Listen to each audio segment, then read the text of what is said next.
demographic are not getting married, not having children, and just remaining single throughout their lives. And I think this is part of the reason why is that we've forgotten how to actually socially interact with each other in person in a relationship, and how to grow and compromise. I mean, it's almost like job hopping, every, year or two, for the rest of your life. You're really never going to get anywhere. Even if you do get that, you know, a raise here and a raise there, at some point you got to be willing to put in some work. Even if you're an entrepreneur, you're starting this business this year, this business next year, and you're constantly going and going and going and never seeing anything out to complete fruition. All you're doing is starting and stopping, and you'll never be able to realize a true harvest. You never will be able to pull something out of that bank of life, because all you did was kind of go to and fro and not establish yourself, not get rooted anywhere. So I think it's important I think we just got to get back to that point to where we actually grew, or actually rather grow with each other, versus continually, starting and stopping in this relationship, starting and stopping in that relationship, because this word has been thrown around, trauma, and we're all healed from trauma, or healing from trauma, or this is triggering because of trauma. At some point, you become addicted to an ongoing path of healing, and you're never really healed, because that becomes the new part of you. So you have to kind of get to the point to where you realize that, people are different, and you grow together. You have to choose to be together, and you have to choose your relationship daily, just like you have to choose whether or not you're going to stay your employer, or if you're going to stay with your business, or whatever the case may be. You're going to stick to your dietary restrictions, or what have you. At some point you do have to commit to something, and at some point you're just literally committed. It's something that my aunt told me many years ago, and her and my uncle-in-law have been married, I don't know, almost probably close to 40 years.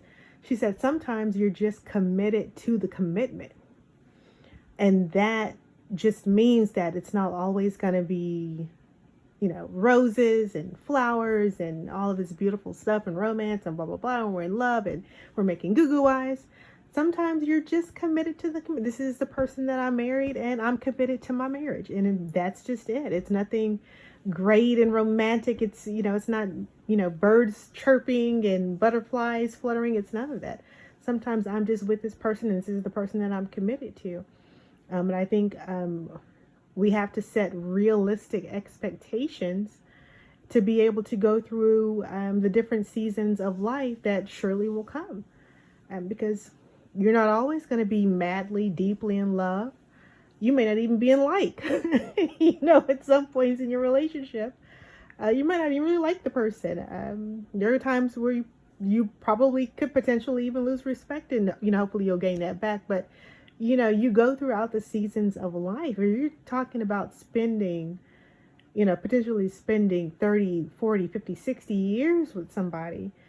It's not always going to be great. And that's just with anything. But again, like my aunt said, sometimes you're just committed to the commitment. And that means when it's uncomfortable, when it's not beautiful, when it's seemingly unbeneficial for you. Because that's another thing. We're all, everything's about convenience and what am I getting out of it? Sometimes you're not going to be getting anything out of it.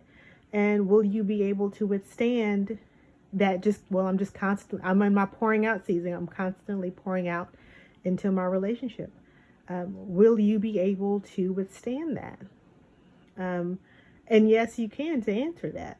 But will you be willing to choose to, if it's 10 years, out of a 60-year total marriage, where 10 years it was always me, bringing, the 80%, and they were bringing the 20, and it was another 10 years where they did the 80 and I brought in the 20, and then the rest of the years, we, for 50-50, whatever the case may be, as far as, pouring an effort into the relationship, will you be able to withstand that?